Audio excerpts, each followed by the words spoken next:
So today on the podcast, we have Sherry Boschert, and we're going to be interviewing her.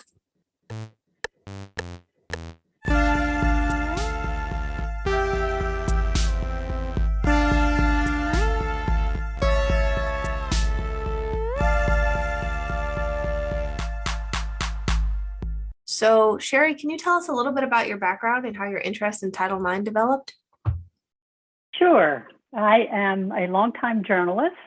I worked on mainstream news media and freelance for the New York Times and other places until about 1991, and then went into medical news reporting and did that for a couple of decades. And during that time, I wrote my first book, which was a lot of fun. And around 2014, I felt like I was in a little bit of a rut and thought maybe I wanted to write another book. And I thought, well, what should I write about? And I wanted to write about something that inspires me. And Title IX inspires me. Title IX is the 1972 law that prohibits sex discrimination in education. And it drastically and fundamentally changed US society. Not on its own, of course. There were large social movements behind us that got us Title IX and continued forward and used Title IX as a tool. But it was just deeply changed our society in so many positive ways. So I started looking into that, thinking, I don't think there's a good history of Title IX out there and what it's all about. And I thought I knew Title IX at the time, but as I looked more into it, I realized how little I knew.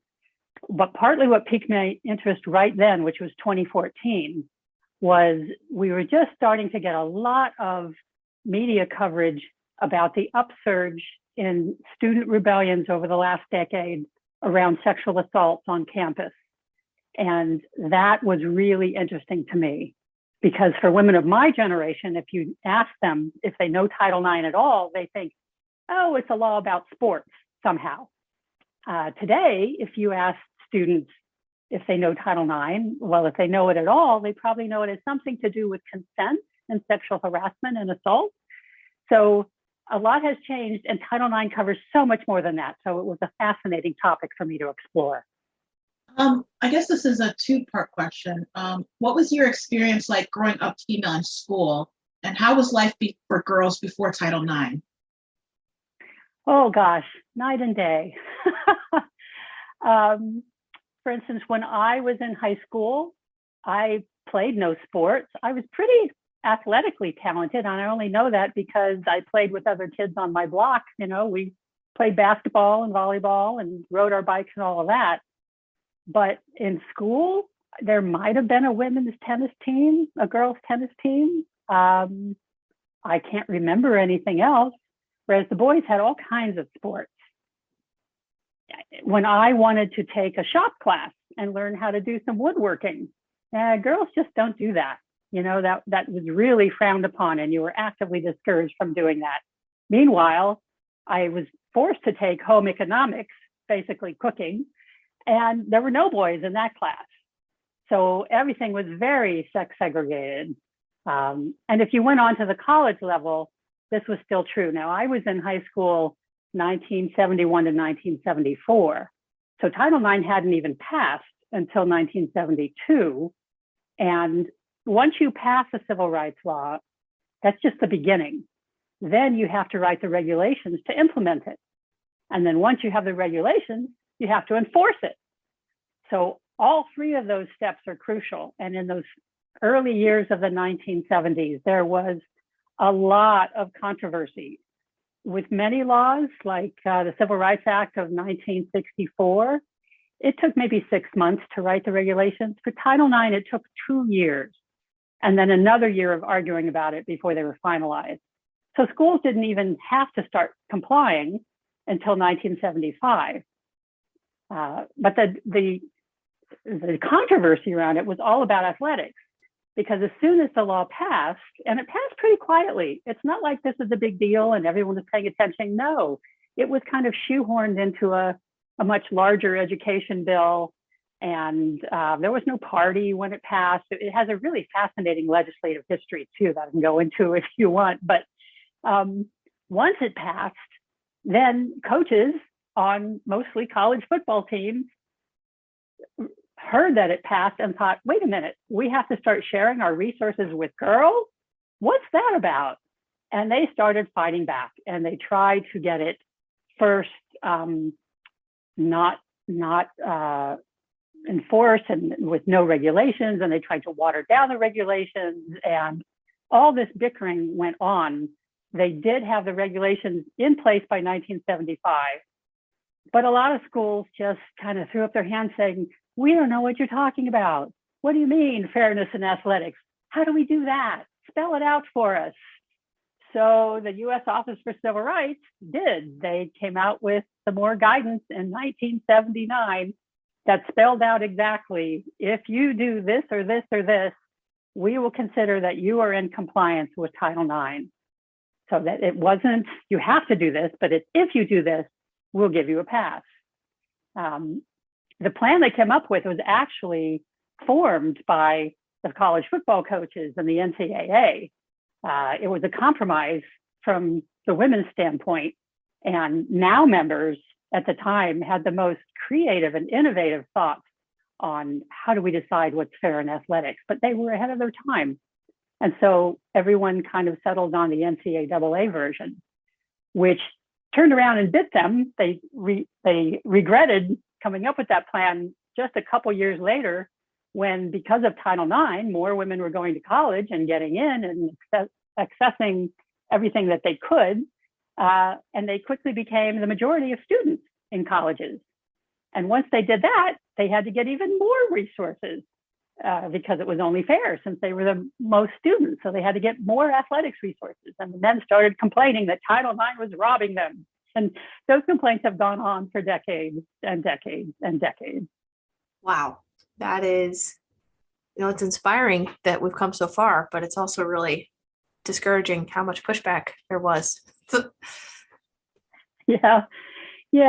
And, again, this was a little bit in rarefied circles. When I went to college, I initially went to the University of Missouri, a large state university.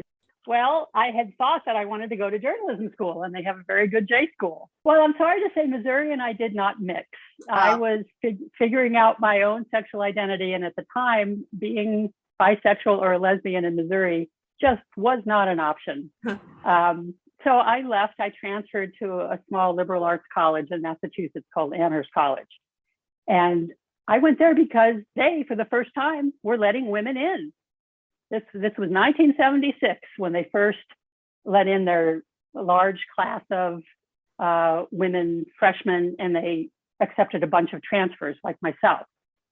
So when I got there were no women's sports teams because they had no women. And the coach would kind of wander the halls of the dorms, and any woman she found, she'd say, hey, why don't you come out and try out for basketball? Why don't you try out for this or that? And I kind of shrugged my shoulders and said, okay, why not? So I was one of the first women basketball players there, never having played on a team. And there were 8 of us. And I don't think any of the others had played on a team. Maybe 1 or 2 of the high school girls had. But we had a lot of fun. And by the next year, they had some real ringers in the freshmen that they recruited as women basketball players. But that's kind of what it was like. And even though I helped co-educate a college, a men's college, I had never heard of Title IX. This was 1976 to 1978. I didn't know what Title IX was, never heard of it. But that's the only reason really I got in, and the only reason there was a women's coach, and the only reason they had started up women's athletics. But I didn't hear about Title IX until the 1980s when I married my wife, and she had a more involved history with Title IX in high school and in college. And I started to learn about it then. But it's got a fascinating history. It's been to the Supreme Court multiple times. Congress has passed multiple laws limiting Title IX. And over time, we've managed to preserve it and save it. It was decimated in the 1980s by a Supreme Court decision, and all the civil rights groups had to come together to pass a congressional law, basically overturning that Supreme Court decision. It was called the Civil Rights Restoration Act. Because one of the things that's important to know about Title IX is that in the early days, when they were crafting the bill, originally, Representative Edith Green of Oregon, who's an interesting character, somewhat older, racist feminist of her time, she simply wanted to amend Title VI of the Civil Rights Act and have, all the prohibitions against discrimination be all in the same act. Title VI prohibits discrimination based on race, ethnicity, or national origin. And she thought, well, we'll add sex. But for quite a number of reasons, that didn't happen. They didn't succeed, and they ended up carving out a separate law that applied just to education, Title IX, whereas Title VI applies to so much more in our society. But that precedent of carving out Title IX and sex discrimination as a separate law, that set a precedent. So subsequent laws, the Age Discrimination Act in 1978, and Section 504, which prohibited discrimination based on disability, those also became separate laws using the exact same wording as Title VI. And part of the theme of my book, 37 Words, is that arbitrary separating and putting civil rights in silos created complications in terms of even recognizing or dealing with intersectional discrimination. You end up with different regulations from the Office for Civil Rights. You end up with different court levels of proof. You end up with different rules that schools have to follow. And I think one of our ways forward has to be recognizing that and dealing with intersectional discrimination if Title IX is to be a 100% success. Well, Sherry, this is Tasha. I have a question. In your opinion, who would you say were the major players in developing Title IX? Well, the story kind of starts, and this is one of the three main characters in my book. It starts a little bit with a woman called Bernice Sandler. And Bernice Sandler had earned her doctorate in education in 1969. And there were 8 openings in her department to hire tenure-track professors. And she loved to teach on the college level, but she couldn't get an interview. They had no idea that she even existed. It was as she was invisible. Whereas the men in her program were getting not just interviews, but job offers, sight unseen, from colleges around the country. So she went into a colleague's office. She was older than most students by that point, and she was kind of friendly with the faculty. And she sat down, she said, "Why can't I get an interview?" And without skipping a beat, he said, "Well, let's face it, you come on too strong for a woman." Wow. And she went home and she cried. And she believed him at first. She thought, oh, I never should have spoken up in class. And why did I ask so many questions? And her then husband said, "Well, are any of the men in your class strong characters?" And she said, "Yes, they're all men. Of course they are." And he said, "Well, then it's not you, it's sex discrimination." And that was a new term back then. It was only starting to come into wider use.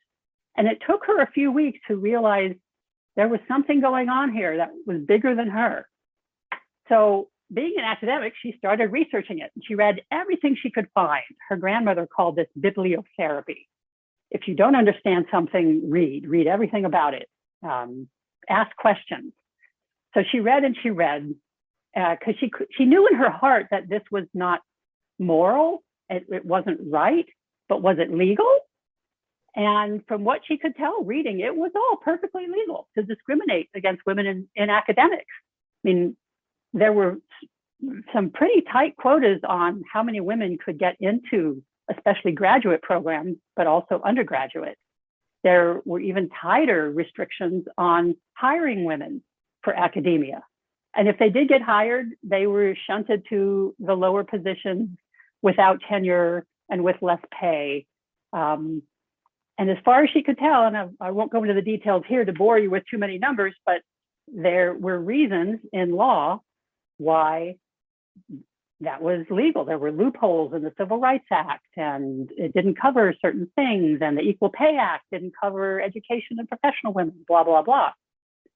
But being an academic, she read footnotes, and she stumbled upon a footnote that said Executive Order 11246, as amended by Executive Order 11375, prohibits sex discrimination in federal contractors. And a light bulb went off in her head. And she thought, well, almost every college in the country has federal contracts. So they're contractors. So they legally cannot discriminate. And then she thought, well, what do I do now? So long story short, she found some allies and she started filing complaints to the Department of Labor about sex discrimination in education. She filed complaints against essentially every college in the country in a class action complaint and about 250 individual complaints. And she very quickly hooked up with Ann Scott, a member of NOW, who was a professor of English at SUNY Buffalo, State University of New York. And in 1970, she started chairing the new National Campus Coordinating Committee for NOW. She was the committee, pretty much, as Sandler was a committee for the Women's Equity Action League. And the two of them teamed up and now filed about 100 complaints of its own under these executive orders. Well, the executive orders caught the eye of Representative Edith Green of Oregon. She's the one who authored the Equal Pay Act in 1963. And she had been looking for something to deal with sex discrimination in education, but she didn't think there was enough data to support a bill like that. And when Sandler started filing her complaints with a lot of testimony from women on campus and a few studies here and there to back up her complaints, Green thought, okay, let's do it now. So she called the first congressional hearings in June and July of 1970, the first congressional hearings about sex discrimination in education. And those are mind blowers if you ever want to read them to see just how bad things were back then. Yeah. The hearings talked about her proposed legislation. And from there, that was the summer of 1970. She reintroduced the bill in 1971. She had other allies on her education committee, the Labor and Education Committee, including Representative Shirley Chisholm of New York, the first Black woman elected to Congress, Representative Patsy Mink, who was the first woman of color and the first Asian American woman elected to Congress.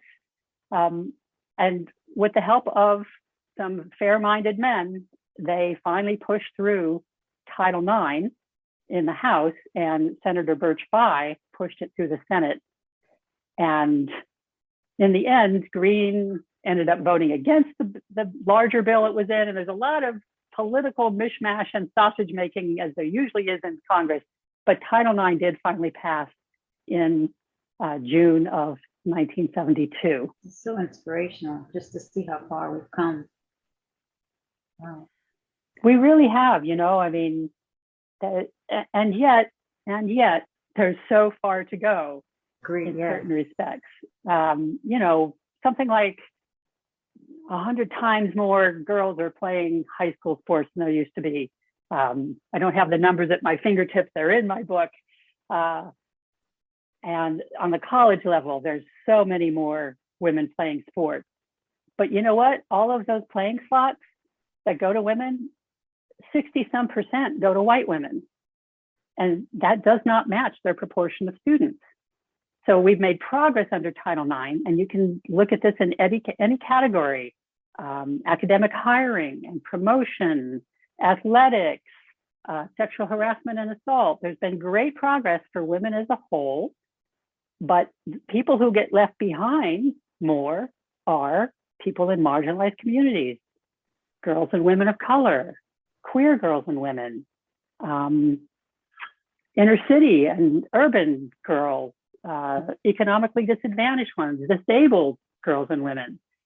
So really, we have to deal with this intersectional discrimination, or it's just going to be, Title IX leaves white women happy and everyone else is struggling unfairly. I'm sorry, I'm just jumping in here, but I have another quick question. I just wanted to know, how do you think that we could, as a community, because we started out mentioning how it seems like this generation is kind of forgotten about Title IX. So how can we get the word out again, or just reintroduce it to universities and or especially a lot of HBCUs. I feel, along with other universities with female population. How could we, as a community, make Title IX a lot more well known and just exposed to the public? I think that's a very good question, because one of the things that struck me in researching my book is how every year and every decade, it's appalling how many people don't know of Title IX, and how many school administrators don't know of it or don't understand it and don't enforce it and don't implement it.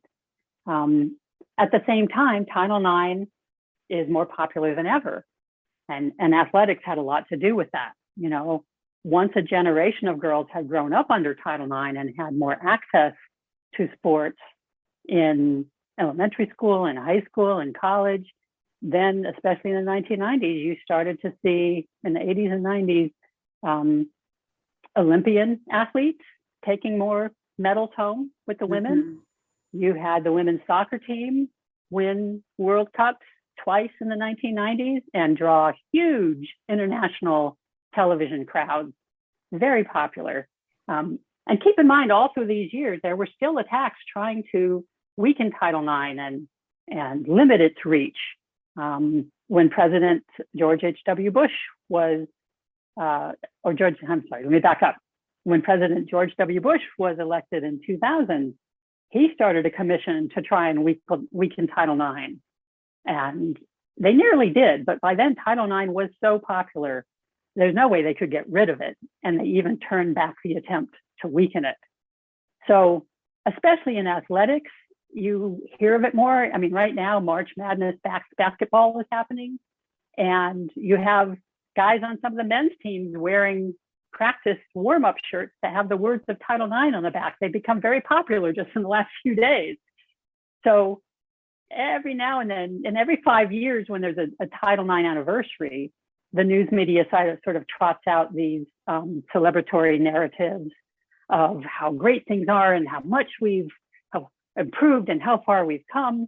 And unfortunately, they don't do as good a job with what more needs to be done and what are the obstacles to having Title IX be a total success. So what do we do? I mean, like if you're a high school girl, you can't access a right that you don't know you have, right? If you don't know Title IX is there, how are you going to access it? I recently moved to New Hampshire, and I took a look at the local school district's website, just thinking, okay, if I'm a student and let's say someone starts harassing me or I feel like something's not fair in a class or in athletics, who do I talk to? And I could not find the Title IX coordinator's name and contact information on their website. Now, I'm a journalist. I know how to dig for information. And I dug and I dug and I eventually found it. But if I'm a 10th grader, I never would have gotten that far. And that is actually illegal. You are supposed to, and for 50 years now, you've been required to prominently post the name and the contact information of your Title IX coordinator. That used to be done in writing because we didn't have the internet, but now we have the internet. It's even easier. All you have to do is post it. So I think one of the answers is what NOW helped do in the 1970s. The NOW Legal Defense and Education Project, called the NOW Legal Defense and Education Project. Yes, they funded a group called PEER, the Project on Equal Education Rights. And PEER, run by Holly Knox, did essentially what Bernice Sandler did in higher education. They took Title IX to elementary through high school levels. Through the NOW chapters across the country, they organized parents who could pressure school districts, who could make sure that they were paying attention to Title IX and that their girls were getting the rights that were due them. So through grassroots organizing and, paying attention to your local school district, your state school education structure, and all of that, you can, you have to pester. Now, Bernice Sandler, who I got to interview multiple times before she died just a couple years ago at age 90, she suggested Title IX has to be better taught in graduate schools of education. Anyone who's getting an advanced degree in teaching or in education should have more than a passing reference to Title IX in some course on legal issues. They really should learn all about civil rights in education. I haven't looked to see how much that's being implemented, but I suspect it's not as much as it should be. So those are just some ideas. How was campus sexual assault dealt with before Title IX? And how did feminist scholars interpret Title IX to include sexual harassment and rape? Another good question. There were a number of things that the creators of Title IX didn't even dream of when they were writing it, because they were mostly writing it from the vantage point of admissions and hiring. And then, of course, athletics became the focus pretty quickly because there was an uproar among the football coaches. In 1977, the first lawsuit under Title IX around sexual harassment and assault was filed by 5 female students at Yale with 1 gay male professor joining them. It was called Alexander v. Yale. And basically, they were just trying to get Yale to have a grievance policy because they had started to do a report on the status of women at Yale, which had only gone co-ed in less than a decade before that.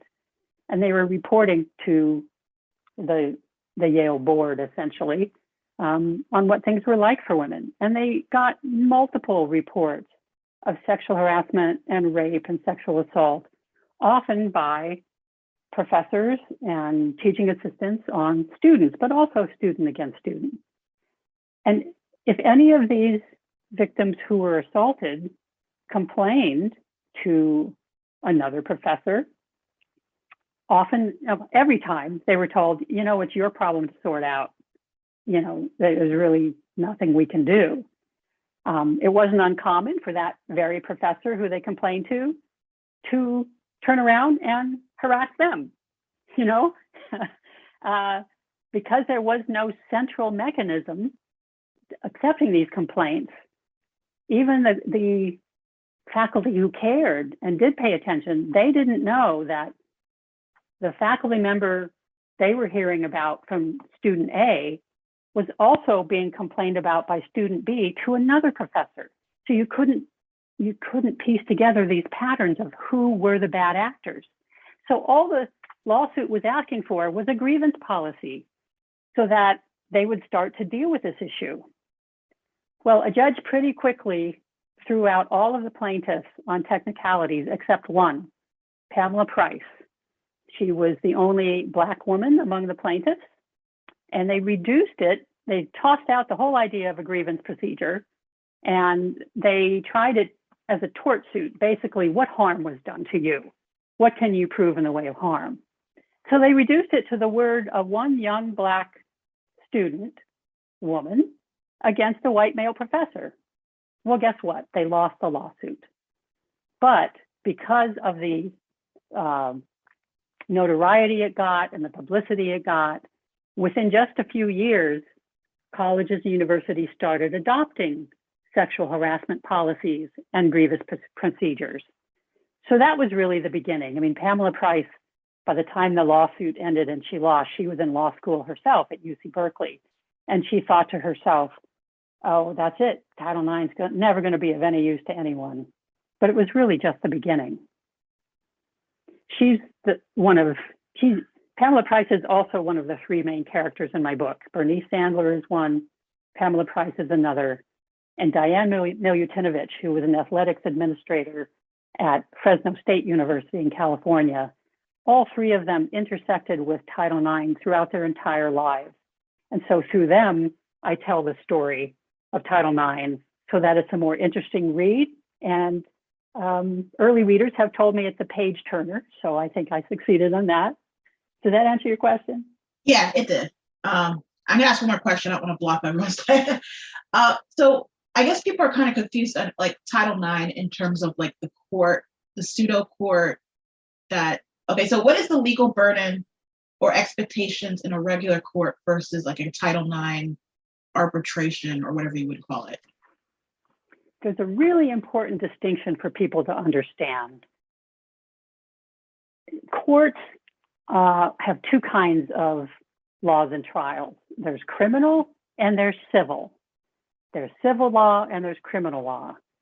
Title IX is a civil rights law. It's not criminal. And in the courts, you have different standards for proof in both of those.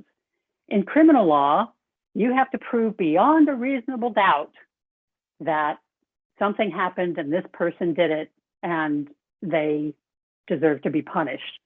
And the level of proof is so high because the punishments are really severe too. We're going to lock you up for X number of years.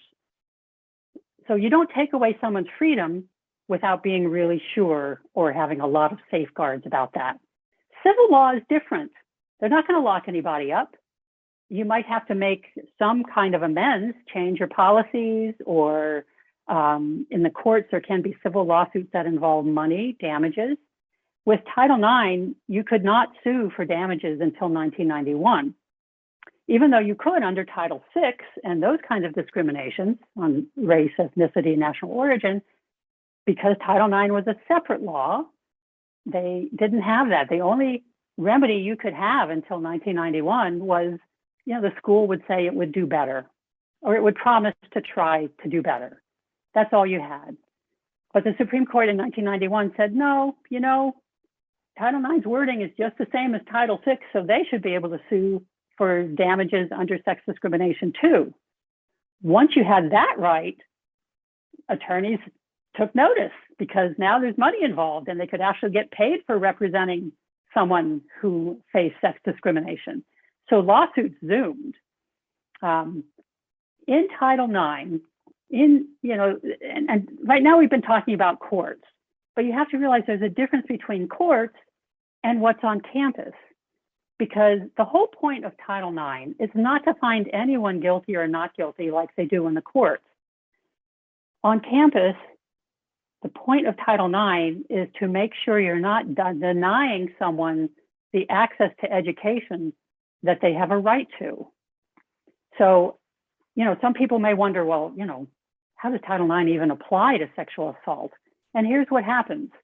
If someone gets raped or sexually assaulted, and almost all the time they're traumatized, and then often they can't focus, or they have post-traumatic stress disorder, or, if they have to see their abuser walking down the hall or in the same dorm or in their classroom, it's too much, and they end up dropping out or transferring or leaving.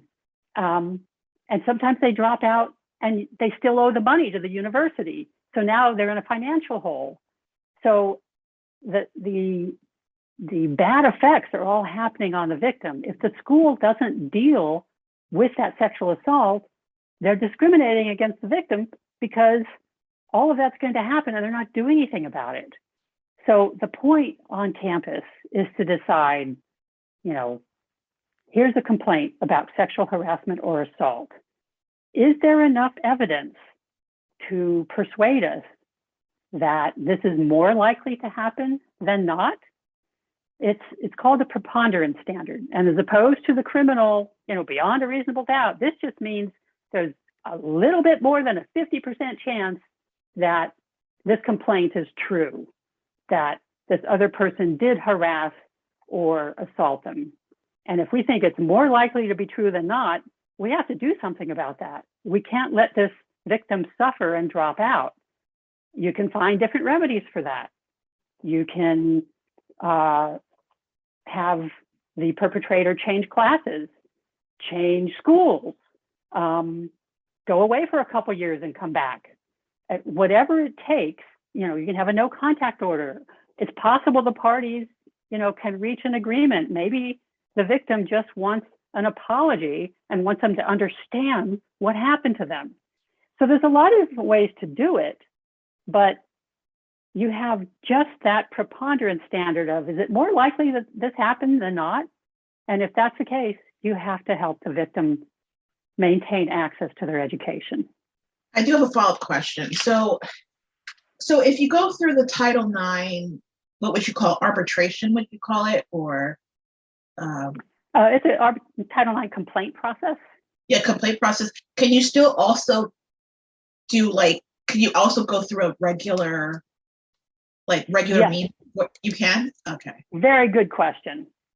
Let's say, and again, under Title IX, there's a lot of things. There's athletics and, that let's say you're pregnant and high school and they want to push you out of school into some special program. They're not legally entitled to do that, But right now we're going to talk about sexual harassment and assault. And if you get harassed or especially assaulted, you have 3 or 4 options. You can file a Title IX complaint. You can file a criminal complaint. You can do both, or you can do neither. And any of those 4 options may be a reasonable option for you as an individual. It just depends on your situation. But you can do all of those. I should add, too, that, in this long history of Title IX, remember I told you there's been lots of attempts to weaken and change it. Well, some big ones came under the reign of President Donald Trump. For the first time in Title IX history, for the first time in nearly 50 years, they didn't just change the guidance that comes out of the Office for Civil Rights, and there had been many, many what they call dear colleague letters to come out of the Office for Civil Rights over the decades saying, let's explain to you really what we're looking for in how you apply Title IX. Well, under the Trump administration and Secretary of Education Betsy DeVos, they did more than that. They went through the somewhat lengthy process of rewriting the Title IX regulations. Those ones that had been finalized in 1975, those had never changed until Trump and DeVos came along.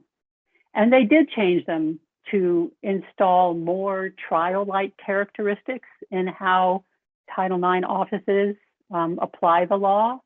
A lot of women's advocates opposed the changes and filed, more than 100,000 comments on the proposed regulations. But DeVos just steamrolled them through anyway. So, when I say what the regulations are right now, keep in mind they've only changed in the last few years. And now under the Biden administration, they have more than a year ago, they started the process of changing them back or even improving them, but getting rid of the quite harmful changes that Trump and DeVos put in there. So there's a caveat. I mean, when we talk about what the Title IX process is, depends on which era you're talking about. And I expect this month, or probably in April, the Biden administration will release its new proposed regulations, and there will be a public comment process, just as there was under Trump, and it will take months and months to go through that. But then they should be able to come out of that with some better Title IX regulations. Is that helpful? Yes. Because that's something that I was always worried about. I was like, wait a minute, does this mean that you can't pursue criminal charges? But that's good to know that.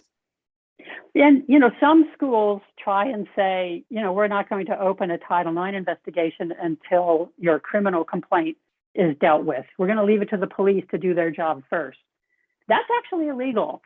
You can't say that. You have to go ahead and start the Title IX process, because often what happened was the school said, we're going to let the police do their job first. Well, the police and the courts have never been the friends of women facing sexual harassment and assault. It is so hard to prove in court that happened, partly because of misogyny and people don't believe women victims as much as men victims, but also because over the years, the courts have set a higher bar. There's a great book called Sexual Justice by Alexandra Brodsky, who was a co-founder of the nonprofit group called Know Your Nine. She's now a lawyer, and she wrote Sexual Justice and points out this, she calls it exceptionalism, where to prove anything under Title IX or about sex discrimination, you have to, it's just like women have to prove themselves more on the job, or you have to prove it more under Title IX or in the courts, especially in the courts. I mean, in the 1990s, the Supreme Court, in two cases in the late 90s called Gebser and Davis, they affirmed that Title IX does cover sexual harassment and assault either by faculty and administrators or peer-on-peer sexual harassment and assault. But they said for a school or a school district to be liable for negligence, for there to have any kind of financial repercussions or anything else, you have to do more than you have to do, say, under Title VII of the Civil Rights Act, which applies to employment. In school, you have to prove not just that administrators knew about the sexual harassment or assault going on, but that you complained to the right person, someone who had power to do about it, someone who had the power to do something about it. And you had to prove that they were negligent, that they intentionally didn't respond appropriately to your complaint. So that just gave a get out of jail free pass to any administrator who would be willing to take the stand and say, oh, this was horrible, but we would never intentionally let you down. It was a mistake. And there goes your case, right? In Davis, the court said, so in 1998, the Supreme Court ruled in Gebser v. Lago Vista Independent School District that to be liable, school authorities with actual notice must deliberately not respond appropriately to sexual harassment complaints. And that was so hard to prove if they just said, oh, it wasn't deliberate, it was just a mistake.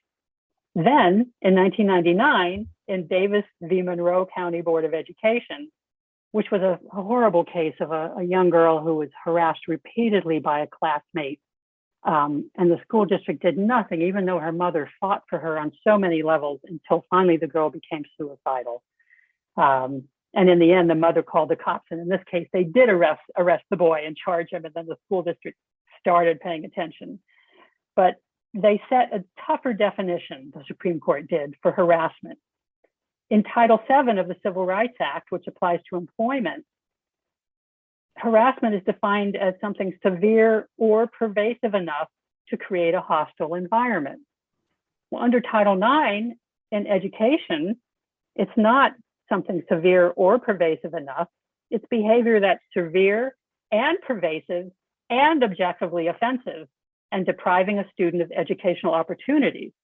So you have this higher bar. It's not severe or pervasive. It has to be severe and pervasive. So if you were raped once and that's not pervasive, can you win that? So there's no good reason why they set these arbitrary differences, except that I think society tends to not believe women as much as men. Yeah, it seems like that's kind of designed to make sure that women's cases aren't taken seriously at all, especially since objectively offensive is going to be, I mean, no man, very few men find any kind of sexual harassment or even rape objectively offensive in my experience. And once those decisions came from the Supreme Court, the courts became less helpful in sexual harassment and assault cases. You do still see lawsuits over it because there's such egregious cases out there that they can prove them. But for a lot of cases, the courts were no longer a helpful avenue. And that's why the Office for Civil Rights in the last 2 decades has become even more important for students who are looking for help to deal with these problems. Absolutely. What does true justice for sexual assault survivors look like? What does true justice for sexual assault perpetrators look like? And then, since you mentioned intersectional justice, and that's such an important part of feminism as well, what does true intersectional justice look like, in your opinion and in your research? I know that's a lot. Well, and that last question, I think, is the big question we need to deal with for the future. But let me talk about your first 2 questions first. And I think it's the same answer for both. If you're looking for justice for the victims and the perpetrators, what you want is a fair process. And again, even though I'm here to talk about my book, 37 Words, Title IX and 50 Years of Sex, Fighting Sex Discrimination, which is a narrative history of Title IX, I want to put in another plug for Sexual Justice by Alexandra Brodsky, because she, as an organizer under Know Your Nine, faced the last decade of backlash. And there were backlashes in every decade, but this backlash was from pretty much privileged men in colleges who were finally facing some consequences for sexual harassment and assault. And some of them were sincere and wanted to figure out what's fair for both sides. And some of them were bad actors. Some of them really were just using complaints about this isn't a fair process to try and not have any consequences hit them. So she, in writing her book, trying to explain what would be fair for both sides, she went and she talked to the perpetrators who had faced Title IX complaints and gone through the process and asked them, what was your experience like and everything? And through that, and through talking to assault survivors and alleged perpetrators, she came up with some general principles. And it's pretty easy to summarize as, you need a process that's fair to both sides. I mean, both sides should get notice of what's happening and should get some clear deadlines, and cases shouldn't drag on for, more than 6 months or 2 years or 5 years. People want a sense of fairness, at least the ones who were good actors in this process. So designing a process that's fair has become harder since Trump and DeVos changed the rules, because I think the regulations now are inherently unfair to survivors, and there's very specific things you can look at that I won't go into, but you can look at them on Know Your Nine's website or the National Women's Law Center or a whole host of others. But it's not that hard. It's not rocket science to come up with procedures that are fair to both sides if the schools follow those procedures. And that's the other big if, because a lot of places don't. Sometimes they don't have enough resources. You have a single Title IX coordinator who's supposed to do that job on top of some other job they have. Some places don't have the resources to pour a lot of money into coordinators, but you have to. This is a right. You have to figure out a way. So I think that's the easier problem to solve, especially if we get a rewrite of the regulations to be fair to both sides. And again, that's just on campus. What's fair in the courts and everything, that's a whole different question. That's a whole different set of level of proof, et cetera. In terms of what's fair in terms of intersectional discrimination when there's sexual harassment or assault, well, you start with the same thing. You want to have a fair process. But I think because historically of the way these rights have been put into different silos and different procedures built up around them, I don't know if we can ever have a truly fair process if they're that separated. One Title IX administrator on a webinar that I attended, he noted that, students today, a good number of them will know how to contact the Title IX office if they feel like they've been sexually harassed or assaulted, or they think there's sex discrimination at play somehow. But they don't know where to contact or who to speak to if they feel like there's been racial harassment or assault or discrimination. I think if you combine those into one office, that might be simpler. I'm not an administrator, so I'm not going to say this is the gospel, but there are some places starting to do that. I think Yale may be looking at a model like that. But whether it's that model or just using the same procedures for any discrimination, and not even just any discrimination, I mean, any student or faculty behavior that conflicts with the campus conduct codes, they should all have the same process, right? I mean, if someone cheats on an exam or, punches another student in the face or, whatever the behavior is, why should that have a different procedure than if someone is doxing you or sexual harassing you or whatever. Simplify it, put it all in the same. It's a little harder to do with faculty because they have sometimes have unions and they have faculty contracts that specify how it's handled. But I think ultimately in the long run, we have to see this all as one big pot. Discrimination is discrimination. Misconduct is misconduct, no matter what kind it is. And you shouldn't have exceptional standards for sex discrimination compared to other kinds. That is really well put. Thank you for your input. So this is a little bit off topic, but still on topic. So our DC chapter is working to criminalize in DC non-consensual pelvic exams. Do you know about this issue? And if so, what's your opinion about that? Non-consensual pelvic exams? No. Enlighten me. Yeah. Okay. So in DC, well, not specifically in DC, in many parts of the country, medical students will perform pelvic exams on patients without their consent. So when they're under anesthesia, they're encouraged to kind of explore the body and learn about the body. And unfortunately, it's only illegal in a couple states. So I guess it's not something you've heard about. I think that's a good cause. That doesn't seem right to me. There's no consent involved there. And that's an educational setting. So in a way, you could tie it to Title IX in a way, because it seems like it's not only against the consent of the patient, but also, some of the medical students might feel uncomfortable with that. And it doesn't seem ethical from a medical standpoint. My wife is a doctor, and I was a medical news reporter for 24 years. So it might be, time saving or efficient from an instructor's point of view, but that doesn't make it right. So the next question is, what do you say to people who say that Title IX forces schools to cut sports in order to be compliant? That is such an old trope. Actually, on April 2nd, I'm going to be at the Organization of American Historians in Boston at their annual meeting. And I'm on a panel about Title IX. And one of the speakers is going to address that topic specifically and how that is such a myth.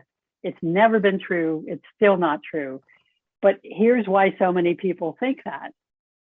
Basically, under Title IX, when they had the 1979 clarification on athletics, what they came up with, and again, this was the NCAA's idea and the football coach's idea, they said, you have to do one of three things, basically, in terms of participation. There was other rules for how you divvy up scholarships, and, you have to have locker rooms that are just as nice and travel and all of this. But in terms of how many people get to play, they had what they called the three-prong test, or the three-part test. And basically, you have to do one of three things. You don't have to do all three, just pick one of these. So one is proportionality. If women are 50% of the undergraduate population, they should get 50% of the playing opportunities. That seems fair, right? Secondly, if you don't do that, you have to show that you have a continuing history and practice of moving toward that goal, of improving things for the underrepresented sex, which is almost always women. And if you show that you've been making progress over time, Office for Civil Rights will say, okay, you're trying. They haven't set a limit on how long. I mean, it's been 50 years now, and if you're still not there, but you're trying, then they're going to give you a pass. It's a little ridiculous. But, if you have 1 year where you backslide on that, then you can no longer claim number two. Like, let's say you cut a women's team. You can't claim number two anymore because you don't have a continuing history of improvement. So if you don't have number one or number two, then you always have number three. If you can show that you are meeting the interests and abilities of the women who want to play sports or the underrepresented sex, then they'll give you a pass on that too. And it's evolved a little over the years on how do you prove that. I mean, you can do a survey. if there's other teams in the area for, say, ice hockey, and you have students who want to play ice hockey and you're not offering them a team, well, then you're not meeting their interests and abilities. So that one isn't used as much. It's a little squishier. How do you prove that? They did try in the 2000s to pass a rule under Bush saying, well, we could send an email questionnaire, and if they don't respond to the questionnaire, we'll just assume that we're meeting their interests and abilities. And women's advocates said, no, all that shows is they didn't respond to your questionnaire. So they were able to beat that back eventually in the Office for Civil Rights. But ultimately, it kind of comes down to that proportionality. And what happens basically, I have to say, it's always come back to football. And this is where this myth comes from. Football is a big team sport. They have big teams. They have a lot of people on the teams. In fact, on the college level, they have teams that are twice the size of the NFL teams. Not necessary, but that's what they like to do. And so how do you keep going with football if, say, 50% of all the athlete players in your campus have to be women? The other 50% has to be divvied up among the men. And if football takes, I don't know, half of those, you only have 25% for all the other men's sports. So originally, when Title IX came along and women by right got some playing opportunities, the men said, oh, you're just taking them away from the men. Title IX is to blame. Well, no. Think of it as women have one pot and men have the other pot. And what they do with that pot is up to them. They could give it all to wrestling. They could give all those playing slots to baseball. They usually give most of them to football. And then the other teams feel left out. In the 1980s, colleges started cutting men's wrestling teams. In the 90s, they cut some swimming and baseball, partly because some of those sports were in decline. I mean, there had been less interest in wrestling teams. Wrestling teams had been shrinking and dying off anyway. But the players and the coaches blamed Title IX just because it was a rallying cry to get more resources, and if they had to take them from the women, they would take them.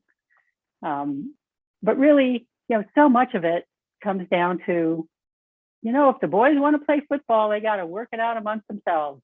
The women get to decide what they do with their playing slots. And I should say this doesn't apply to money. From the get-go in the regulations and the athletics clarification of 1979, no one ever said you have to give equal money to women's and men's sports. No, you could always give more money to football because there was an exception that, recognized that, a football uniform and gear costs more than, say, a swimsuit. So you can make allowances for the cost of different sports.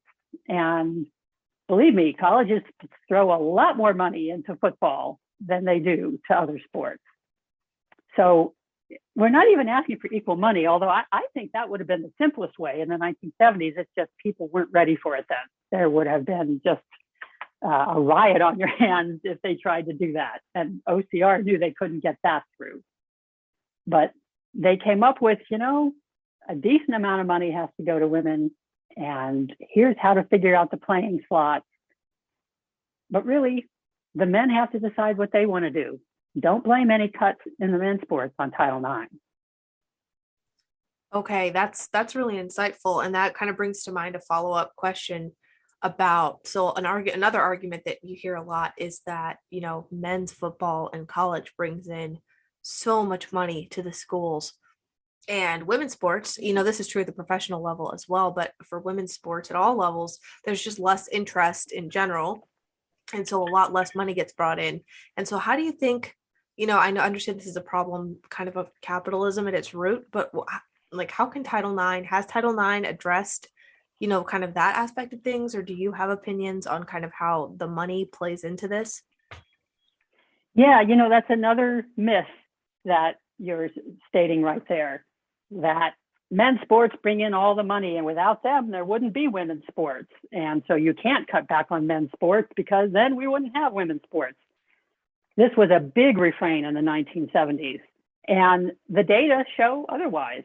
There are maybe a handful of large universities and colleges, universities with giant football programs that bring in a ton of money.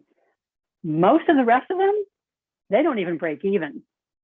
They don't pull in more money than they cost. They're in the red at the end of the season.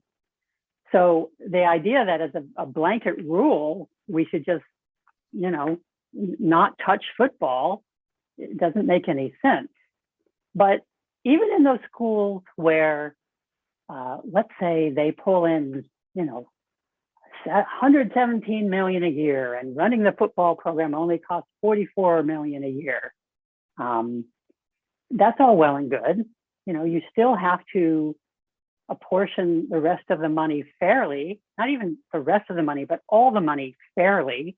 And you can't deny women athletic scholarships and financial aid based on who's bringing in money. Remember, these are educational institutions. If we as a society feel that athletics is an important part of education, then it's important for everyone. And you have to apply that fairly.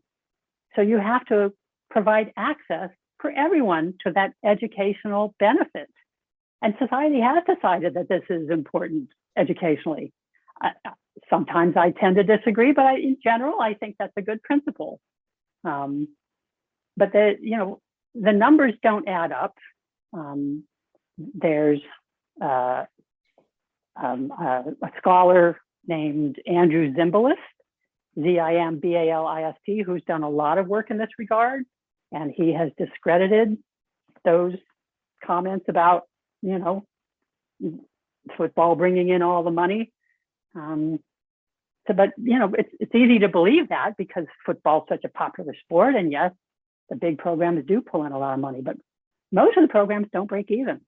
And I guess this is more of a comment than a follow-up, but you kind of said something that we forget is that sports in education, it seems like a lot of people think that the purpose of sports in high school, college is to make money and entertain people. And that's not really what it's about. And it seems like the professional leagues are using colleges and even high schools as feeder programs rather than following like baseball where they have a minor league system. Like they're treating high schools and colleges as if they're part of like their whole sports industry, which means that it's taxpayers funding the NFL and NBA to kind of groom, athletes for them. Right. And we're at this interesting moment in time where there's more and more recognition that this has become a business and an industry. You have the name, image, and likeness rules that have changed that allow athletes to cash in on their notoriety and their fame and stop being exploited by the NCAA and the industry. I don't know if this may lead to college athletics spinning off, the big ones spinning off and just becoming a side industry. And the athletics that remains on campus and in intercollegiate competition is a different beast. It's interesting to look at the 1970s and compare it to today, because when they were trying to figure out in the Title IX regulations, what is fair in sports, there were a lot of different theories, and the ones out of now and the ACLU were some of the most interesting ones, because back then it wasn't just the NCAA. The NCAA managed the men's sport. There was a different group called the AIAW, the Association for Intercollegiate Athletics for Women, and they were like night and day. The AIAW's philosophy was a sport for every woman and a woman for every sport. It was all about participation. It was all about everyone should have access to this healthy, wonderful team building, knowledge building thing called sports. And they had competitions that weren't as fired up and drastic. I mean, they basically and quite blatantly said, we don't want to follow the men's model, because men's sports, even by then, had 100-year history of corruption and exploiting students, and betting on games and shuffling money here and there. And they didn't want to be that. They didn't want to emphasize competition and winning above all. They wanted to emphasize the beneficial aspects of sports for everyone. So if you come at it with that thinking, and then you have the very competitive edge from the NCAA, how do you figure out a rule that applies? And how do you get more women into sports? So, one idea was, and this was a rule that a lot of men favored, you just have one team, let women try out. If they're good enough, they can be on the team. Well, there often is a physical difference between men and women. And under that scenario, and especially with women never having had the training and the experience in sports that the men had, most of them would never have made a team. And so that's not really fair either. So if it's not one team, then what do? Well, you could separate it as men and women. That's obviously the model we ended up with, but there was a large contingent. You have to remember, a lot of these activists at that time had come out of the civil rights movement, and they had a very deep gut feeling that separate is never equal. So they didn't want to have separate men's and women's sports because it wasn't going to be equal. And they were right. I mean, to this day, it's not equal. You can pick almost any random college and look at their data on the federal website, because at least on the college level, they require them to file reports. It's called the EADA. I'm going to forget what that stands for, but government website called EADA shows how many players they have on their college teams, men and women. How much do they spend on the coaches' salaries for men's teams or women's teams? How many coaches do they have? How many teams do they have, et cetera? And almost any college you pick, I guarantee you, it's not going to be equal. Women aren't going to be getting their fair share. So that separate but equal thing, they were worried it wouldn't be equal, and it hasn't been. Well, so then what do? Well, now had some of the most interesting ideas, but were too ahead of their time. They were thinking things like, well, what if we kind of do it on sort of the Olympic model, which I think a lot of swimming teams do use today. The men's and women's teams compete separately, but they compete at the same time against another college. And you combine the scores of the men's teams and the women's teams for this college versus that college. And whoever has the highest combined score, that's the college that wins. It would be an incentive to put equal investments into both the men's and women's teams because you need them both to win, right? Well, that was too much for people to wrap their heads around. Basically now, and the ACLU, but especially now, was just worried that if we just lock it into separate men's and women's teams without some off-ramp, to see if this is working or not, and say, in 5 years, let's reevaluate, because maybe there's a better way. Maybe we should organize sports based on height or weight or something like they do in wrestling or boxing. But that was, again, too much. All of those same issues come up now as we're trying to figure out what's the fairest way to include transgender and intersex students in athletics. They don't fit into the male and female binary completely. So what's the fairest way to include them? And I think it's going to, there's a short-term answer to that, and you have different opinions on that, which is, let them play, or let them play under certain circumstances, depending on their levels of hormones, blah, blah, blah. But then there's the long-term solutions that I think we're going to have to find our way towards, and it may resurrect some of those ideas from the 1970s. What advice would you have for female students listening to this podcast? And if you ever considered, if you've considered speaking at like local colleges or HBCUs, just to share your information about the book and just a bit more about Title IX. Sure. I would love to speak at any college that would like to have me, whether it's virtual or in person. Probably easier by Zoom with me in New Hampshire. But yeah, I had so much fun and learned so much in researching this book on Title IX and the history of Title IX. And I had to leave out 9/10 of what I learned because you can only fit so much in a book and expect people to read it. So I'd love to talk and share the history because it helps inform so much of what we're dealing with today. Would there be a way for them to get in touch with you, like the school itself? Would they? Yes. Okay. You can email me at title9book@gmail.com. That's TITLEIXBOOK@gmail.com. I also blog on a website. My blog is called 37 Words, just like the book. And so you'll see a lot of Title IX news and my listing of author events and things, and you can reach me through that website too. To answer your other question, what would I tell young women today? Yes. Yeah. What would your advice be to females listening to this podcast right now?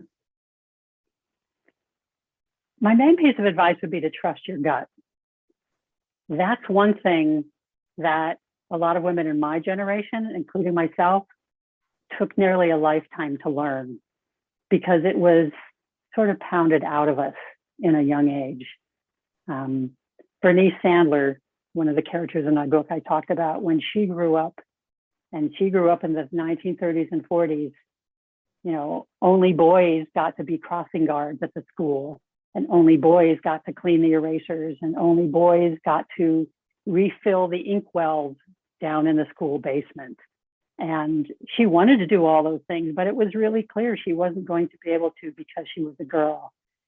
And after a time, you don't question it. It's just the way things are, like wearing clothes. In my generation, which came after hers, it was still very much a man's world. And I hadn't found my voice, and I didn't have the confidence to speak up or know that I had a right to speak up, or even to notice in some of the ways that things weren't equal. I would hope girls and young women growing up today, especially after 50 years of Title IX, are infused with a bit more self-confidence and maybe some passing knowledge of their rights. If you have an inkling inside you that something's not right, listen to your gut and try Bernice Sandler's strategy of bibliotherapy. Ask somebody, and if that doesn't answer your questions, read everything you can about it, and then speak up. Because if there's something there, if something's not right, someone else who thinks the same thing will find you. And with the two of you, you've got a movement. And a movement of two or even one who has that idea can turn into millions and change millions of lives.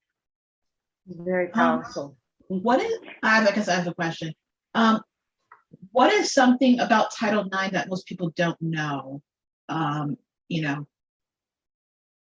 Right. Well, this is a little bit tangential, but I'm not a professional historian. I'm a journalist, so I had to learn a lot about researching history and everything. And this may not come as news to you, but one of my main messages is don't trust the internet.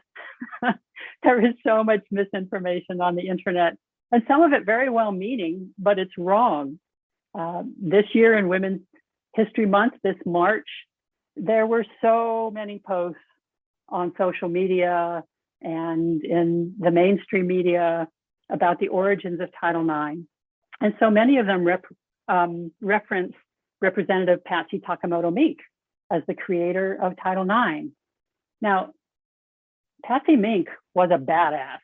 She was an awesome feminist in the 1970s. I mean, she was elected to Congress, I think, in 1963. She was the first woman of color, first Asian American woman, and she was a very natural feminist, much more so than Representative Edith Green of Oregon, who was the originator of Title IX. Edith Green was a much more complicated person, and history is complicated. Good things come out of not so great people, and some great people let you down. Senator Birch Bayh, who was the main proponent of Title IX in the Senate, great guy, But he only got to be that great feminist guy because of his wife, Marvella. I love that name, Marvella. Marvella had to push him for years and years and years to realize that she wanted a job too, and he should do some more bills for women. So when we credit Birch Bayh, we also have to credit Marvella Bayh. She made him the feminist that he was. Then in the 1990s, he too was accused of sexual misconduct. So you have people who do great things, who are great people in some ways and not others. And then you have someone like Patsy Mink, who, you know, we don't have an award for someone who just by being who she was, normalized a person of color being in a position of power in the Capitol, who normalized an Asian American speaking in Congress, who normalized saying all the just the badass feminist things that she said in her speeches. She and Representative Shirley Chisholm were the first, among the first women of color to run for president. But what happened was in 2002, when Patsy Mink died, Congress wanted to honor her. She had left Congress and then gone back to Congress in the 1990s. And when she died, she was beloved by then. A lot of society had caught up with her very strong feminist beliefs. And in order to honor her, at first they were going to rename the, what did she, she had a, Patsy Mink was a great defender of Title IX and passed an important act in the 1970s called WEA, the Women's Educational Equity Act, which poured money into grants for schools to be less sex discrimination, less sex discriminating. So you had Title IX, which is the stick, and you had WEA, which was the carrot. You know, we'll give you money to figure out how to have textbooks that don't just show women as housewives and witches, but show them also as doctors and lawyers, you know, things like that. So she was a defender of Title IX. She passed WEA. And when she died in 2002, Congress wanted to honor her. And instead of just renaming WEA after her, they renamed all of Title IX as the Patsy Mink Act, basically. And once that was out there in the internet, people see that and think, oh, they must have done that because she wrote it, because she was the mother of Title IX. And it's not true. You know, it's a minor point, but I just have to say, you know, one of the reasons I spent so much time researching Title IX was to get the history right. So when someone says something about Title IX, you have to look at their sources and see how do they know that or where did that come from?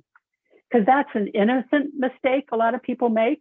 And I don't mind Patsy Takemoto Mink getting her props because she was amazing.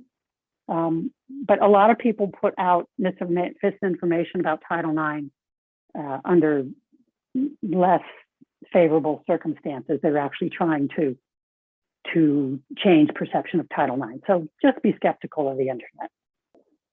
I guess I'll ask, what is the greatest threat to Title IX of our time? Do you mean the present day, like today, or you mean within the last 5 or 10 years? I guess great.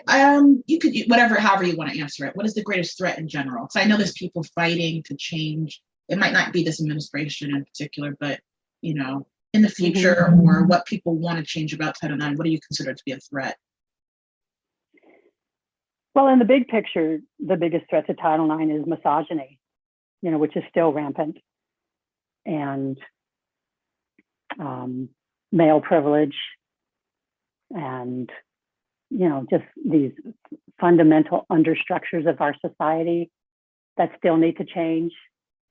You know, Title IX was a law, and a law can only change so much. Social change takes much longer.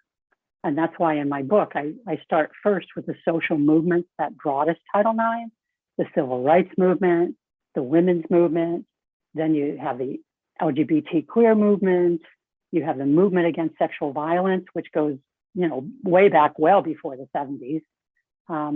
You have the trans rights movement. All these movements are happening. And that's ultimately what's changing society. Title IX is a tool, and it's a tool that has helped support those movements and that the movements have used to make progress. I think one of the biggest threats to Title IX is, the hateful actors and the bad actors who attack it not out of really wanting fairness, but wanting to maintain privilege. So if we can discern when we're having a difference of opinion, if we can discern whether both sides are coming to it faithfully, or if one or more is a bad actor and not being genuine, that goes a long way towards preserving and strengthening Title IX. Changing those underlying patterns, believe me, they're a lot better than they were when I was growing up, but we still have a long way to go. And then one of our next questions is, what are the day-to-day benefits women and girls who are not student athletes see from Title IX? And you've covered some of this already. Yeah, well, so for instance, in 2018, women had nearly half of higher ed jobs, which is great, right? But, as has been the case in the last 50 years, they're bunched in the lower ranks. Only a third of full professors are women, and only 20% of faculty in 2021 were people of color when you add women and men together. So, women now have more than half the higher ed jobs, but it's not quite equal. There is much more attention to the epidemic of sexual harassment and assault. Rates haven't declined. An estimated 5.5 million students were affected in 2018 alone by sexual harassment and assault. But, come on, in the last 10 years, there's been an explosion of attention to this, and that can only lead to better things. And I document in my book, it was the student activism on campus in 20, it really has been going on a long time, but it really zoomed from 2011 on. That's what really inspired the hashtag Me Too movement. It was the students doing it first.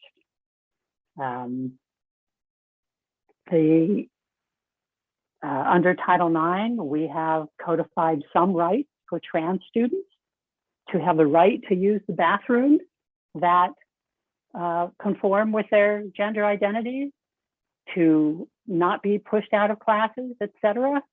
We're paying a lot more attention to girls of color being pushed out of school at higher rates than boys, and being penalized for things like dress codes and hairstyles more.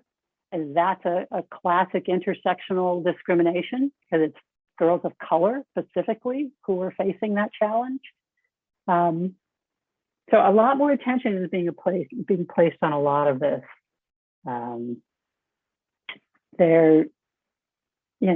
In terms of access, women are now, since 1979, they've been the majority of undergraduates.